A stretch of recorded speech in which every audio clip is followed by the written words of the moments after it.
Gênesis capítulo 6, versículo 8 e depois versículo 22.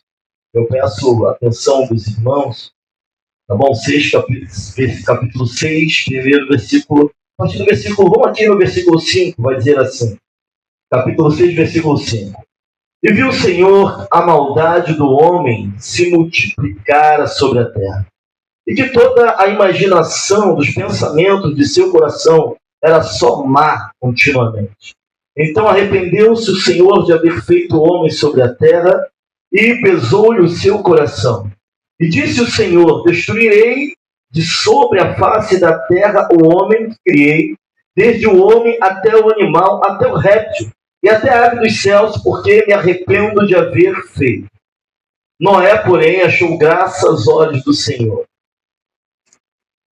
Versículo 8, eu vou repetir. Noé, porém, achou graça aos olhos do Senhor. Versículo 22, diz assim: assim fez Noé conforme tudo que Deus lhe mandou, assim o fez. Eu quero que os irmãos gravem essas duas frases. Noé, porém, achou graça diante do Senhor, e assim fez Noé conforme tudo que Deus lhe mandou, assim o fez. Podem sentar. Vai sentar glorificando, exaltando o Senhor, porque Deus é bom. Após a queda do homem no jardim do Éden, onde havia comunhão com Deus, onde Deus ele vinha e falava com o homem, pelo menos 2 vezes ele vinha e falava com o homem ao dia. E o homem cai e come do fruto que não deveria, do conhecimento do bem e do mal, ele é expulso. E vem aí o primeiro homicídio, e acontece entre irmãos o primeiro homicídio. Aí Caim ele mata Abel. E vem umas gerações até que vem Sete. E Sete é o filho que vai restituir o culto a Deus. Mas só que o gênero humano ele fica mal, ele fica ruim. Ele vai se corrompendo. Capítulo 6, versículo 2 vai dizer que viram os filhos de Deus, que as filhas dos homens eram formosas, tomaram para si mulheres de todas as que escolheram. E havia, versículo 4, havia naqueles dias gigantes na terra, filhos destes valentes da antiguidade. O homem vai ficando cada vez mais vaidoso, e Deus ele chega à conclusão que era preciso acabar com aquilo. E no meio dessa guerra de vaidade, onde o homem olhava, cada um olhava para si, cada um olhava para os seus próprios interesses, cada um olhava para a sua própria prioridade. E acabamos de ler lá no versículo 5 ao versículo 8, que todos os pensamentos, intuitos, tudo que havia na mente do homem era algo muito ruim. E Deus agora, então, ele decide acabar com a humanidade, não por completo, mas talvez apertar uma tecla de reset, eu acho que o nome é esse, dar uma resetada e tentar começar de novo, tentar diminuir aquilo que estava acontecendo. Sabe, o negócio era tão complicado que se nós formos lá em Lucas, capítulo 17, versículo 26 ao 29, deixa eu achar aqui na minha Bíblia, Lucas capítulo 17, versículo 26 ao 29.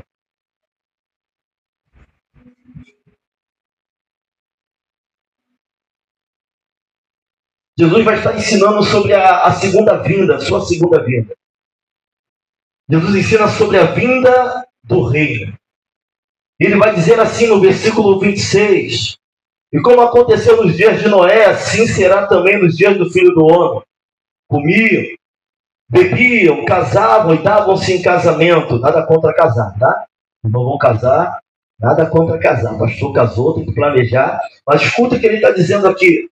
E aconteceu nos dias de Noé, assim será também nos dias do Filho do Homem. Comiam, bebiam, casavam e davam-se em casamento, até o dia em que Noé entrou na arca e veio o dilúvio e consumiu a todos. Ele vai usar o exemplo da família de Noé. Nós estamos lendo em Gênesis. Ele vai agora usar o exemplo de uma segunda família, o próprio Jesus. Como também da mesma maneira aconteceu nos dias de Ló. Comiam, bebiam, compravam, vendiam, plantavam e edificavam. Mas no dia em que Ló saiu de Sodoma, choveu do céu fogo e enxofre e consumiu a todos. O final dos 2 versículos é o mesmo. As pessoas estavam vivendo a sua vida, As pessoas estavam tendo as suas prioridades, elas plantavam, elas vendiam, elas viviam, elas davam-se em casamento, até que veio o fim. E as duas, ele vai usar o exemplo das duas famílias para falar do que aconteceu. Uma esfera maior, que vai falar de Moisés, a destruição ali praticamente do gênero humano, quase que todo, e outro numa esfera menor, onde Ló vai entrar em Sodoma. E o fogo, enxofre, Sodoma e Gomorra, vai cair naquela cidade, destruição de uma cidade. Mas Jesus está falando o quê? Do fim. Ele está falando das prioridades, daquilo que estamos fazendo com a nossa vida, pastor. É errado a gente plantar, a gente trabalhar, a gente estudar, a gente planejar? É claro que não. Casar é muito bom, e casamento veio de Deus, a união do homem e da mulher. Mas o que Jesus está dizendo aqui é que não pode ser só isso. Sabe, não pode ser só o que nós planejamos, só aquilo que está no nosso coração. Na verdade, tem algo que eu venho dizendo, pregando há 5 anos. Os projetos do homem sem Deus são como poeira na estrada. Sabe, de um dia para o outro, eu mandei uma foto de um amigo meu no Ministério de Intercessão. Eu sei que alguns irmãos ficaram impactados. O homem era capoeirista, o homem é jiu-jiteiro, o homem é marombeiro, o homem tinha vários negócios, até que o câncer de intestino vem e ele é cometido dessa doença. Eu mostrei o estado que ele está. O outro amigo meu mandou um áudio: olha, Claudinei, bota aí na tua igreja, ora pelo nosso irmão. Nosso irmão, eu comecei a chorar quando eu falei com ele e mandei a foto, eu botei só no grupo de intercessão, irmãos, algo terrível. Sabe, deu uma metástase, não é isso? Algo já avançou ali para o pulmão, já arrancou um pedaço do estômago. Sabe, o homem que era forte, o homem que tinha tudo planejado, de um dia para o outro, acontece isso com ele. O fato é que se o Senhor não vigiar a casa, irmãos, não vão vigiar o sentimento. É verdade que a Bíblia, a direção que a Bíblia dá é a correta. Sabe, nos dias de Noé, as pessoas estavam vivendo da mesma forma que vivendo no dia de hoje. Não se dava muita atenção para a palavra, ou para Deus, ou para aquilo que era espiritual, ou aquilo que Deus requer da nossa vida. Assim estavam vivendo a vida deles. Acreditavam que não seriam julgados, acreditavam que a justiça não seria feita. Tem gente que vai falar assim: ah, pastor, estou vendo que Jesus está voltando desde que eu era pequeno e ainda não voltou, e o mundo só piora daqueles que já foram. Ele já voltou. Não tem mais o que fazer. Nós não sabemos o dia de amanhã. Sabe, não tem algo certo na Bíblia. Mas a maioria acredita-se que durante 100 anos ali, Noé ficou na construção dessa arca.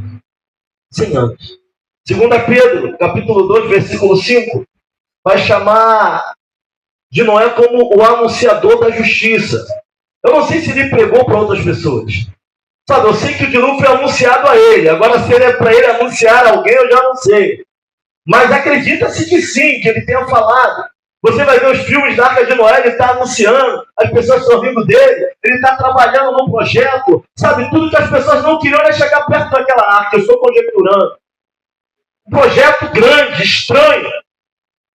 Sabe, um projeto, uma arca de mais ou menos 130 metros de comprimento, de 20 a 25 metros de largura, de 12 a 15 metros de altura, com uma janela só, e pequena janela. Projeto esquisito, alguém perdendo toda a sua vida dentro de um projeto que ninguém entendia. Nem eu sei se ele entendia. Porque Deus tem projetos na nossa vida que nem nós entendemos direito. Mas eu estava orando aqui agora, há pouco tempo, sabe, com o pessoal aqui, com os oficiais da igreja. Eu dizia que tem projetos sem coisa, senão não entendemos, mas vamos obedecer, mesmo sem entender, porque a visão de Deus é melhor e é maior do que a nossa. Mas eles trabalharam, eles não trabalhava naquele projeto. E as pessoas deviam zombar. Eles queriam tudo, menos a arca. Até que veio o primeiro pingo de água. O negócio ficou estreito. E eu vejo que as pessoas querem tudo menos a Cristo. Hoje as pessoas querem tudo menos uma vida de santidade. Eu tenho que largar muita coisa. Tenho que abandonar meus amigos. Eu tenho que abandonar a minha rotina. Eu tenho que abandonar a vida que eu levava. Eu creio, eu sei o que é isso. Porque eu já passei por isso também. Sabe, será que eu vou mudar? Será que eu vou ficar sozinho? Será que as pessoas vão me abandonar? As pessoas querem tudo menos a Cristo, igual também não queriam a arca. projeto esquisito, as pessoas queriam passar longe daquilo. Hoje não é diferente. Mas por que o Senhor está falando isso? Porque Jesus vai usar a história de Noé, e foi assim. Casavam, se plantavam, vendiam, até que veio o fim e ninguém ligava para aquilo que é eterno, para aquilo que é espiritual. E o que Deus vem trazer para nós nessa noite, para as famílias, precisamos priorizar aquilo que é espiritual, sim. Precisamos priorizar a nossa vida com Deus, sim. Pastor, tem muito o que viver, mas sem Deus não somos nada. E nem sabemos se vamos acordar amanhã para completar aquilo que colocamos no coração. Porque a vida é como um sopro, irmão. Uma hora estamos aqui, outra hora não estamos mais. Mas para onde iremos nós? A eternidade ela é uma realidade. A eternidade é algo, sabe, tão real quanto esse púlpito. A gente não quer pensar nisso. Não queremos viver isso, mas é fato. Todos nós vamos passar diante daquele grande trono, naquele grande dia. Mas quando eu olho para Noé, eu vejo no versículo 8, Noé, porém, achou graça aos olhos do Senhor. Eu quero trazer uma ênfase ao versículo 8. Sabe, a gente acha que a doutrina da graça é algo do Novo Testamento. Mas nós vamos ver pela primeira vez no Antigo Testamento a palavra graça. Em algumas traduções está, porém, Noé achou benevolência diante do Senhor. Sabe, no Antigo Testamento havia graça. Sabe, Deus vai olhar para Noé e Noé vai achar graça diante de Deus. O que é graça? É um favor imerecido. Só dá para a gente construir algo para Deus se primeiro Deus construir algo em nós. Quem colocou o que Noé era? Porque vai dizer que Noé era um homem reto, era um homem diferenciado dos padrões dos seus dias.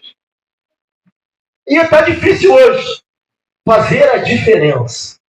Até mesmo dentro da igreja, nós somos iguais demais.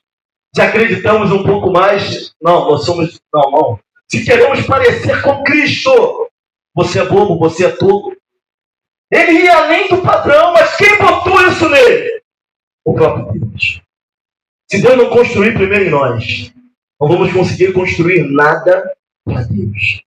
Olha para alguém e fala assim, é graça sobre a nossa vida. Noé achou graça diante do Senhor. Pastor, basta apenas achar graça diante do Senhor? Que bom. Mas ele se posicionou também. Sabe, nós lemos no versículo 22 que Noé fez tudo que Deus lhe mandou fazer, assim o fez. Somos separados, existe graça diante de nós, existe graça diante da nossa família, mas eu quero colocar aqui em pauta algumas aplicações. O primeiro é que não somos tão bons assim, é Deus que nos dá graça. Se vamos chegar a algum lugar, se viemos de algum lugar, ou onde quer que venhamos a chegar, tudo que somos ou viemos a ser é graça e misericórdia de Deus. A Ele toda glória, a Ele todo louvor, a Ele toda adoração. Tua família é graça de Deus sobre a tua vida. Teu casamento é graça de Deus sobre a tua vida. Se tu é bem sucedido no trabalho, é graça. Se até aqui Deus te sustentou, é graça. Noé achou graça no meio de um monte de pessoas que não acharam graça. Mas além da graça, Felipe, houve um posicionamento de Noé. Noé fez tudo o que Deus lhe ordenou, assim o fez. Sabe, tem famílias hoje que o projeto não decola, que afunda, porque se posiciona errado, porque não obedecemos à vontade de Deus. E aqui no versículo 14 vai dizer assim, faze para ti uma arca de madeira de gofê, compartimentos na arca e a betumará por dentro e por fora com betume. Irmão, o que é madeira de gofê? Madeira de gofê é a tradição no hebraico. Não adianta inventar. Não se sabe que madeira era essa. Vou dizer que eram os pinheiros silvestres, na Europa. Não se sabe. Mas se sabe que era uma madeira resistente à água. E a betumarás por dentro e por fora. Você vê que o projeto de Deus começa de dentro para fora. Não é algo externo. Externo também tem, mas começa onde? Dentro. E a betumarás por dentro e por fora. O que é betume? É um material que é usado em canoa para navegação. Um material que é usado para não entrar água. Então Deus prepara os projetos para resistirem às provas que virão. Tua família não é fraca.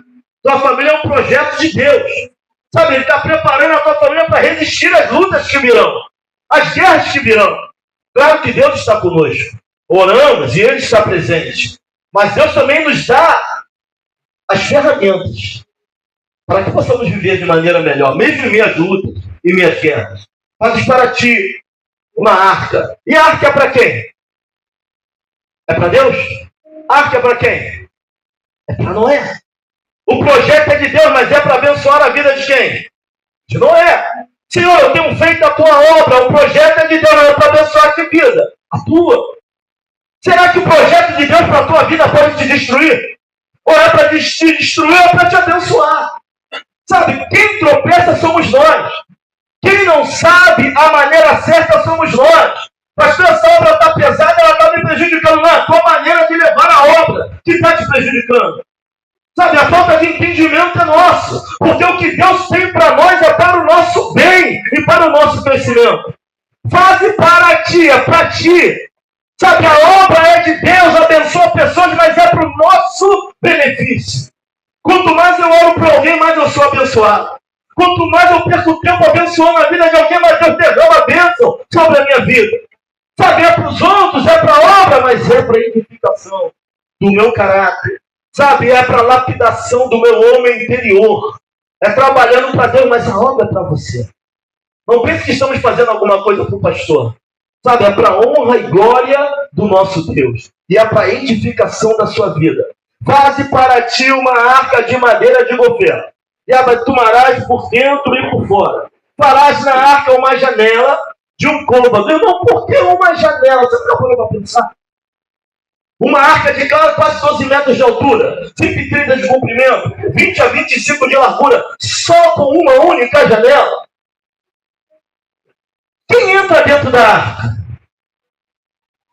Noé, a esposa, os filhos e as noras. Uma única janela.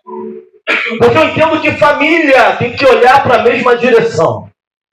A tua esperança não pode vir de um lugar, do teu filho de outro, do teu marido de outro, da tua mulher de outro lugar. Sabe, a janela pequena indica o que? Respirar. Deus fechou a porta da arca, onde Deus fecha uma porta e ele abre uma janela. Janela é a porta de escape. Da janela se soltava pão. Da janela se soltava corpo. Para ver se as águas baixavam. Mas a família, dentro do projeto para dar certo, ela tem que olhar para a mesma direção. Sabe, se tem alguém do teu lado e a tua família, olha para ele e fala assim, ó, vamos olhar para a mesma direção. Não dá para cada um puxar para o lado. Não dá para a esperança de um estar numa coisa e de outra estar em outra. A família estava na arca e a janela permitia olhar para o mesmo lado. Uma única janela. Numa arca tão grande. Não tinha timão. Não tinha leme. Timão é tipo um volante que controla o leme que fica na polpa do navio. Uma peça bem menor do que o navio, mas leva o navio para a direção que o timão indicar. Para a direita, para a esquerda ou reto. Não tinha timão, não tinha leme. Não vem me falar que era o formato ideal para navegação. Era uma caixa retangular. Era um projeto ousado, esquisito para quem olhava. Talvez a tua família seja um projeto esquisito para quem olha, mas é projeto de Deus. Sabe, não tem timão, não tem leme, mas quem está na direção não falha. Quem está pilotando essa arca não falha. Não tem como falhar. Agora é uma questão de confiança. Se estamos famílias ainda na arca, eu quero te dizer que a nossa arca é Cristo. Alguns vão levantar que a arca é a igreja, mas eu quero declarar, sabe por que eu entendo que a arca é Cristo? Porque leão não comia zebra dentro da arca. Você não vê nenhuma notoriedade de briga dentro da arca. Sabe aonde que a natureza humana fica mais próxima do que um dia foi, Léo? Só na presença dele. Sabe onde que a natureza humana chega mais próximo do que era para ela ser? Antes do pecado entrar no mundo e deturpar toda a criação, Adão dava nome para os animais. Da mesma forma que Deus levou os animais até Adão para ter nome, ele leva os animais até Noé para que sejam salvos. Ou tu acha que Noé ficou caçando animal em tudo que é lugar da terra? Sabe, é imensurável isso. A zebra viu, o par de zebra, o leão viu. Não dava para caçar isso. Como que atrás disso tudo? Houve uma intervenção sobrenatural nessa questão. E o único animal não ataca outro animal é a cadeia alimentar. onde que as coisas ficam parecidas que um dia foi, onde que um homem ignorante passa a ser um homem romântico, onde que uma mulher que não entende nada passa a ser uma mulher compreensiva, onde alguém que matava deixa de matar, onde alguém que roubava deixa de roubar. É só a presença dele. Jesus, ele é a nossa arca e da aliança. Ele é a aliança entre você e eu, e entre você e Deus. Ele é a nossa arca. Faze para ti. Porém, Noé achou graça diante do Senhor. É interessante como a porta da graça alcança algumas pessoas da família, não são todas. A Bíblia não está dizendo que quem achou graça foi a mulher. A Bíblia não está dizendo que quem achou graça foi os filhos. A Bíblia não está dizendo que quem achou graça foram as noras. Meus irmãos, Noé acha graça, o resto foi agregado. Pastor, fazia parte do propósito, mas era agregado, fazia. Mas quem achou graça? É bem claro, a Bíblia, é notória, não cabe aqui interpretação. Deus tinha um propósito, É claro que tinha, porque Abraão era semita. Semita é descendente dos filhos de Noé, chamado Sem. Então Deus vai escolher um homem e ali da linhagem santa, porque Deus tem seus propósitos. Mas você vai ver que é interessante isso. Noé é a porta da graça. Pastor, Deus é machista? De maneira nenhuma. Quando vamos olhar aí, acho que é 6º período de Juízes, não é isso? Livro de Sansão, acho que é o 6º período, se eu não me engano. Se eu não estiver enganado. O anjo, a porta da graça, não aparece para o homem, aparece para quem? Para a mulher. E aí o homem ele vai correr atrás para entender o que era aquilo. A mulher vai chegar e vai falar para ele, apareceu o homem. Ele falou que nós vamos ter um filho nazireiro. Não vai se passar na vara. De quem aparece a porta da graça agora? Então nosso Deus não é machista? Quando vamos olhar para os pais terrenos de Jesus, a porta da graça se abre primeiro para quem? Maria. Não é isso? Bendito é o fruto do teu ventre, bendito é entre as mulheres. José vai ficar tonto. José não nem encostou em Maria, Maria estava grávida. Aí Deus tem que se manifestar para que José entenda. A porta da graça aqui é para Noé. Sabe, mas Noé se posiciona. Havia graça. Pastor, havia isso, havia na vida dele. Aquilo que nós não merecemos, mas Deus derrama sobre nós. Mas ele se posicionou e fez Noé tudo como Deus lhe ordenou a seu filho. Sabe, nós estamos passando por cima das coisas, atropelando estações, nos precipitando e queremos ser abençoados. Ainda é necessário obedecer. Existe graça. Somos sim escolhidos. Somos sim separados. Mas temos que obedecer aquilo que Deus está mandando. Por causa de Noé, a família dele inteira entra na arca. O que o Senhor está falando nessa noite? Que é necessário você permanecer. Se a porta da graça é contigo, não se preocupe, Deus pode alcançar toda a tua casa. Pastor, é isso que o Senhor está dizendo, é isso que a Bíblia está dizendo aqui. Sabe, a família toda entra. Pastor, eu estou sozinho nessa luta. Basta um, irmão, um com Deus é a maioria. Você não entendeu. Você, mas Deus é a maioria. Tem um louvor que fala disso. Sabe, eu estou sozinho nessa guerra. Não, tu não está sozinho. Se tem você, se tem coluna, se tem porta de graça aberta, só se posiciona, o resto que vai fazer é Deus. Acredite nisso. Eu não sei se os filhos entendiam o propósito. Eu não sei se os filhos trabalhavam, a Bíblia diz isso, eu procurei e não achei. A gente vai no Novo Testamento, eu não sei se a mulher entendia o propósito. Porque tem vezes que quem entende é onde a porta da graça se abre. E de princípio nem todo mundo entende. Mas entenderam. Quando a primeira chuva caiu, quando a primeira gota caiu, até quem não entendia da família, eu creio que passou a entender o que Deus tinha, o que Deus tinha para a vida deles. Mas a porta da graça se abre para Noé. Mas a família toda é abençoada. Porque Noé fez tudo o que Deus lhe mandou, assim o fez. E não pense que a tarefa foi fácil. Fazer para ti uma arca de madeira de goferno, de tantos cômodos, compartimento abaixo, compartimento acima. Deus está falando que a arca é de madeira de goferno. Ah, mas se eu não achar arca, eu vou dar o meu jeitinho para ajudar a Deus. Eu vou pegar qualquer madeira. Era madeira de quê, irmão? Então é de goferno. Deus está mandando falar, é 7 voltas. Não queira dar 6. É 7. Que é para tocar o que? É chifre de carneiro? Não arruma outro instrumento, não. Olha para alguém e fala assim, é da maneira dele, não é na sua. Sabe, para sermos abençoados é necessário entendermos isso, irmão. Mas desculpa aqui a expressão.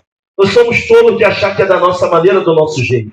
Ficamos com raiva de coisas que não saem do controle, de pessoas que não fazem aquilo que nós queremos, mas não vai ser, não é por força, não é por violência, nem é da nossa maneira. É da maneira dele.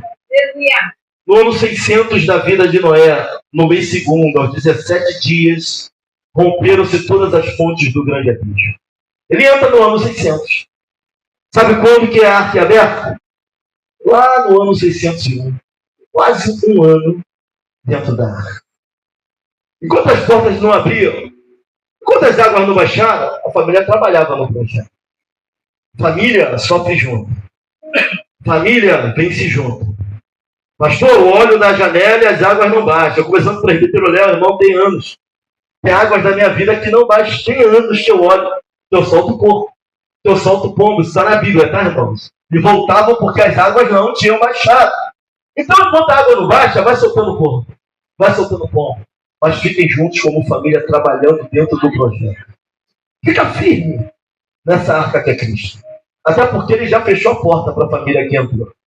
Então não tem como mais você sair. Mas também não quem está fora também não consegue entrar. A porta que ele fecha, ninguém abre. A que ele abre, também ninguém fecha. Mas fica firme nessa arca que é Cristo. Sabe, e aí quando a porta se abre, Noé vai plantar o quê? Uma vinha. Vai encher a cara de cachaça. Vai beber todas. Vai ficar embriagado. Cã vai olhar a nudez do seu pai, vai debochar do seu pai, ele vai amaldiçoar. Tem gente amaldiçoando o filho. Família. Ah, pastor, está na Bíblia. Né? Se Noé amaldiçoou a Cã, posso amaldiçoar um filho também. Irmãos, a Bíblia é tal que se deve e o que não se deve fazer. Independente daquilo que aconteça, abençoa aqueles que são teus. Independente da luta que você está passando com teu filho, com a tua filha, abençoe a vida dele, a vida dela. Pastor, quanto mais eu oro, mais trabalho dá. Quando está dormindo, tu vai lá, Senhor, é teu. Eu declaro que é teu. Eu declaro a tua libertação. Faça a tua parte como pai. Sabe, eu sei, eu não estou aqui criticando ou dizendo, mas eu sei que amaldiçoar é algo muito forte. Porque Cã é o pai dos cananeus, e onde o povo de Deus via cananeu, eles passavam por cima, irmão. Onde você vai ver o povo de Deus se encontrando com cananeu é a guerra. Jericó, até que estava por trás da muralha de Jericó. Cananeu. Onde você vê? Mas você vê a mulher cananeia, interessante, né? Como Jesus viu quebrar cadeia de pau. Ela chamando Jesus, filho de Davi, tem misericórdia de mim. Jesus, não vou entrar. Porque eu daria comida aos cachorrinhos. Jesus quebrando cadeias na vida daquela mulher. Mas também os cachorrinhos se alimentam daquilo que cai da mesa. Dono, Senhor, dono. Sabe, algo tremendo que Jesus veio fazer. Mas ele amaldiçoou a cama. Então você vai entender que o escolhido é defeituoso. Esse pastor, Deus, ele achou graça diante do Senhor, ele planta uma vinha e ele bebe. O escolhido é defeituoso. Tua família é escolhida, mas é defeituosa. Tua esposa é escolhida, mas é defeituosa. Teu marido é escolhido, mas ele é defeituoso também. Sabe, quem coloca as coisas no lugar, quem santifica as gerações é o sangue de Jesus sobre a nossa vida. Quem santifica a nossa família, quem santifica a genealogia é o Cristo. Sabe, olhar para a genealogia de Cristo, tinha 7:1, enganador, Jacó, tinha a prostituta, Raabe. Que isso? Tinha? Raabe é voz de quem? É voz de quem, Raabe? Jefé, de quem? Pai de quem? Davi era de que tribo? Jesus é leão de que tribo? Tinha prostituta na genealogia de Jesus? Hã? Sim. Quem santifica a genealogia? Cristo. Quem santifica as famílias? Cristo. Quem santifica as esposas? Cristo. Quem santifica os maridos? Cristo. Quem santifica os filhos? Cristo. É a nossa arca. É a rocha mais alta do que nós. Tinha briga dentro da arca? Não tem relato. Mas quando sai tem a primeira desavença. Quando estamos nele, a paz. Mas se saímos da presença, Vem desavença. Qual é a nossa melhor versão? Fora ou dentro de Jesus, que é a nossa arca? Qual tem sido a tua melhor versão de vida como homem? Minha melhor versão foi quando eu vim para Cristo, eu comecei a entender as coisas. Minha melhor versão é dentro dos projetos dele. Minha melhor versão é debaixo das suas mãos. Minha melhor versão é obedecendo à sua vontade. Fora de Cristo, existe o pior da nossa versão. Porque nós não somos flores cheias. É Jesus quem tem mudado o nosso caráter. E tem moldado a nossa vida. Tem nos ensinado o que é perdão, o que é graça, o que é misericórdia. Por isso as nossas famílias precisam estar nele e com ele. Pastor, o que está faltando no centro das casas? Mesmo daqueles que servem a Deus? Jesus. O que está faltando nas mesas? No almoço? Jesus. O que está faltando no nosso café da manhã? Jesus. O que está faltando naquela conversa entre o casal de final de noite? Jesus. O que está faltando os domingos na conversa com o filho? Desligar um pouco a televisão. Estarmos juntos em comunhão. E que Cristo tome o primeiro lugar na nossa conversa. Jesus. Sabe o que falta para nós, para a família cristã? É até difícil de falar, porque não deveria ser falado dessa maneira. Jesus na nossa vida. Se eu perguntar aqui quantas pessoas aqui fazem culto no lar a Deus, fora da igreja, leem a palavra, famílias, quase nenhuma família. Nem a gente faz isso constantemente. Porque falta Cristo no centro da família. Sabe, alguns projetos estão afundando pela falta de entendimento de que falta Cristo. Cristo é o centro. Ele quem nos sustenta para a honra e para a glória do nome dele. Eu venho aqui nessa noite para te falar que a tua família não é um projeto falido. Tua família tem dono. Não foi feita para ser tão frágil assim como você pensa que ela é. A arca era de madeira de gufrão, madeira resistente. Betumada por dentro e por fora. Para aqueles que ouvem a voz do Senhor. Podemos ter uma família firme em Cristo ou uma família fraca e complicada. Mas tudo depende do nosso posicionamento. Se é algo que nós precisamos aplicar nessa noite, você precisa aguardar. A simples não é tudo que Deus lhe mandou, assim o fez. E essa verdade que eu quero trazer nessa noite para a vida da igreja. Pastor, mas minhas emoções dizem o contrário, mas o que diz a palavra? Continue insistindo. Continue orando. E Deus há de se manifestar. Todos os grandes projetos vêm dentro de famílias. Pastor, isso é verdade? Isso é verdade, irmão. Malaquias vai dizer o seguinte: eu te vos enviarei o profeta Elias, antes que venha o grande e terrível dia do Senhor, e converterá o coração dos pais aos filhos, e o coração dos filhos aos seus pais, para que eu não venha e vira a terra com maldição. De que profeta ele está falando? De algum que viria na mesma autoridade. Que profeta é esse? João Batista. O último profeta nascido de mulher. O profeta que tu nunca não viu milagre nele, mas que veio anunciar o ano aceitável do Senhor. Eis que é chegado o reino de Deus. Ele colocou o último profeta nascido de mulher no seio de quem? De uma família.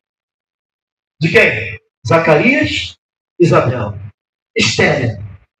Uma família perfeita para aquela época. E quem entra na família? Quem abre a madre? Quem faz o milagre acontecer? Deus. Lucas 1:5. Existiu no tempo de Herodes, rei da Judéia, um sacerdote chamado Zacarias da ordem de Abias, e cuja mulher era filha da filha de Arão, e o seu nome era Isabel. E ele vai colocar o último profeta nascido de mulher dentro de uma família. O que dizer de Maria e José? O profeta, o projeto mais ousado do nosso Deus. Ele vai confiar a uma família. Maria e José. E se olharmos, José foi o pai de tanto, irmãos. De fato. Até a profissão de Jesus. Carpinteiro. José. Os grandes projetos ainda estão dentro da nossa casa. Olha para alguém e fala assim: os grandes projetos estão dentro da sua casa. Está faltando nos posicionarmos, irmãos. Está faltando tomarmos a direção certa ao qual Deus quer. E não pode ser em cima de emoção. Não pode ser em cima de momentos. Tem que ter algo mais sólido. Tem que ser algo mais firme. Jesus é a rocha mais sólida e firme que nós precisamos para nossas decisões. Sabe, permita-se deixar Deus trabalhar na sua vida. Permita-se deixar Deus trabalhar na tua casa. Permita-se deixar Deus trabalhar na sua família. Somos sim separados. Existem portas de graça sobre a nossa casa. Mas é necessário nos posicionar. E fez Noé tudo que Deus lhe mandou, assim o fez. Se posicione. Deus é contigo. Mas o que eu quero dizer nesta noite é que falta posicionamento. Falta posicionamento no meio do povo do Senhor. Se posicione da maneira certa e deixa que a graça te leve. A graça é como um elevador, irmão. Você não escolhe, está ali, ele escolheu. Você só tem que entrar. Semana passada eu conversando com uma jovem, ela falou assim, olha, ela tem um problema sério. De vez em quando o tumor volta, ela faz a quimioterapia, o tumor some. E ela fala assim, olha, tem momentos que a minha fé está muito pouca. Eu falei, mas tem algo maior que a tua fé. Que é a graça sobre a tua vida. Ainda que te falte fé, a graça ainda te carrega. Até que o Senhor venha nos restaurar no inferno. Sabe, enquanto houver graça, essa porta da graça, haverá esperança para nós. A arca ele está aberta. Dá tempo de entrar. Dá tempo de fazer o que é certo. Até que se feche, vem o primeiro pingo de chuva. Até que venha o fim. E então veio o fim. Dá prioridade a Deus e as coisas que vêm do alto. Não se preocupa não, que o resto ele vai cuidar. Que Deus abençoe a sua vida.